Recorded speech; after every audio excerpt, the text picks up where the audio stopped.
Մուխտար Սեբաստիացի կրթահամալիրում 2017 թվականից իրականացում է կրթադասության նախագիծը, որտեղ մենք փորձում ենք հավաքել տեղեկություններ մեր կրթահամալիրի սովորողների և նաև այլ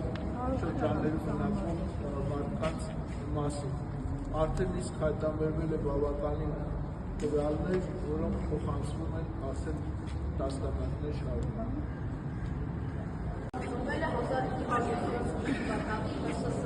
նոր վայրեջի շրջանի լրջակիցը։ 1938 թվականի փետրվարի 28-ին ՀՍՍՀ ՆԿԲՏ եռյակի հրամանով քննարկահարվել։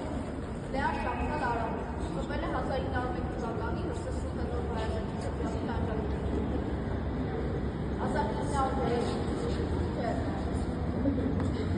Լեան Հրաչ Հայրիկ ծնվել է 1922 թվականի ՀՍՍՀ նոր վայրեջի շրջանի լրջակիցը։ 1940 թվականի հունվարի 28-ին դատապարտվել է 5 տարի ազատազրկում։ Արդարացվել է 1959 թվականի մայիսի 29-ին։ Հովհաննես Հարությունյան ծնվել է 1858 թվականի ամասիայի շրջանի Ջեքսանի գյուղում, խոհագործում։ Գնդակահարվել է 1938 թվականում անկում։ Իսահակ Հարությունյան ծնվել է 1890 թվականին Հոկտեմբերյանի շրջանի Արտաշատ գյուղում, որ տնտեսական անասնապահություն։ Գնդակահարվել է 1938 թվականի մարտի 4-ին։